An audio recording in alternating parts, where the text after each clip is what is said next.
Fala pessoal, tudo bem? Seja muito bem-vindo a mais uma aula aqui do nosso canal. Eu sou o professor Eduardo e na aula de hoje nós vamos aprender como calcular o comprimento da correia, ou seja, o seu perímetro. E para isso nós vamos utilizar aqui o auxílio da calculadora Casio FX991LA-CW, tá certo? Então vamos iniciar.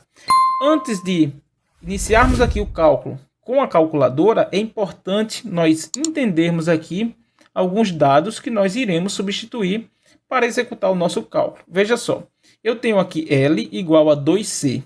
Quem é C?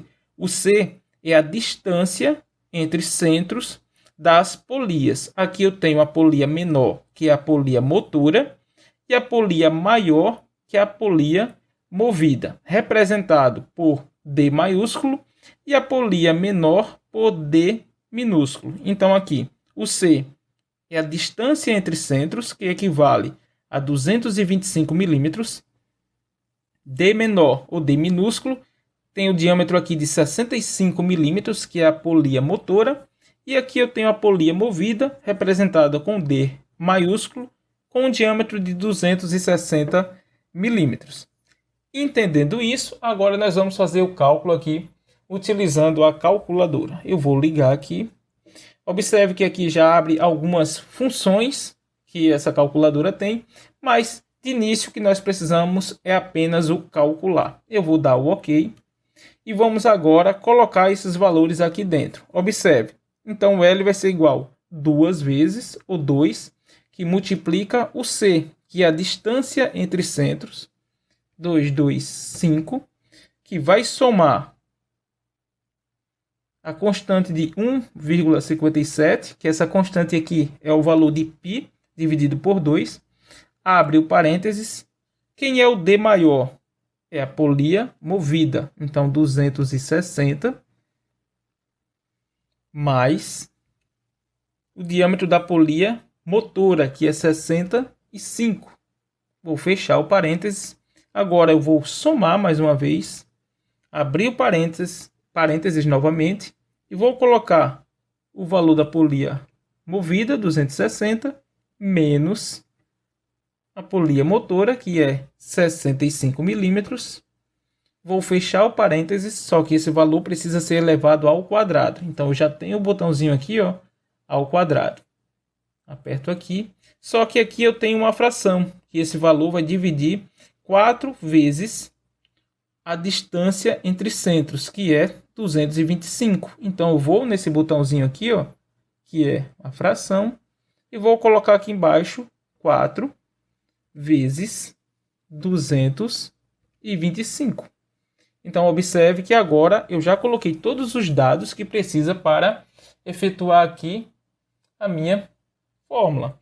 Então, eu vou apenas dar aqui o OK. Então, ele me deu um valor aqui, um resultado em forma de fração, 2005 dividido por 2. Para isso, eu quero mudar a forma de apresentação desse meu resultado. Então, observe que eu tenho aqui um botão chamado Format. Então, eu vou apertar nele. E aqui eu tenho o valor padrão, decimal, fração imprópria, fração mista. Eu quero o valor decimal. Então, vou descer aqui, ó, decimal, e dar um OK. Observe que agora eu tenho esse resultado aqui, ó, 1002,5. 1002,5.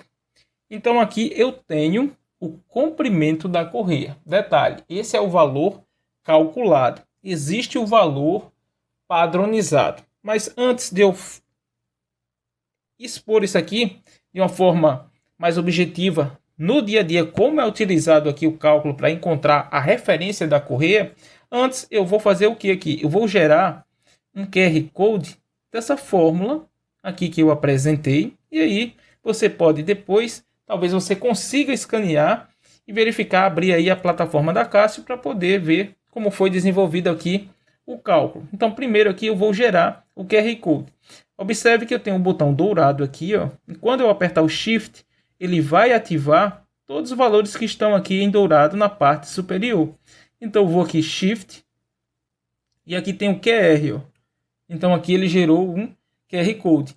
A partir do escaneamento desse QR Code, você abre tudo aquilo que eu apresentei aqui para vocês neste vídeo, ou seja, a fórmula do comprimento aqui da correia. Não sei se você consegue aí escanear de onde você está assistindo, mas vale a pena fazer esse teste aí, tá certo? Então é só pausar e tentar escanear aqui para ver como foi o desenvolvimento do cálculo e chegar até o resultado. Agora, detalhe, vamos voltar aqui para eu explicar como é utilizado isso no dia a dia para encontrar a referência da correia. Eu vou voltar aqui. Então observe que eu vou voltar aqui para o cálculo. Eu apenas vou colocar aqui o valor 1002,5. Para encontrar a referência da correia, primeiro eu preciso do perfil. O perfil, quando eu tenho aqui, por exemplo, aqui eu tenho o canal da polia com 13 milímetros ou meia, 12,7 de largura, então eu vou ter um perfil A. Então essa correia vai ser A alguma coisa. Claro, isso em um projeto você vai precisar da potência projetada, saber o RPM, a potência para saber qual é o perfil que se adequa ao projeto. Mas nesse caso, eu tenho um canal aqui com a largura de 13 e o perfil é A. E o que vem após é o comprimento da correia em polegada. Ou seja, vai pegar esse valor, 1002,5, e dividir por 25,4. Esse valor vai dar... Esse valor aqui deu um valor em fração, mas vamos fazer novamente aqui para decimal. Então, é um valor aproximadamente aqui, ó, 39,5. Então eu vou colocar aqui um valor aproximadamente 39,5. O que acontece? Esse é o valor calculado. Agora, quando você vai para uma tabela, existe o valor padronizado. Então, possivelmente, essa correia aqui será uma correia A40, que atenderá aqui esse sistema. O A, porque eu tenho uma largura de 13 e 40, que é o seu perímetro aqui, o seu comprimento em polegada. Tá certo? Então essa foi a nossa aula de hoje, espero que tenha gostado. Se você gostou, curte. Se ainda não é inscrito no canal, por favor, se inscreva e continue acompanhando os nossos conteúdos. Um abraço e até as próximas aulas.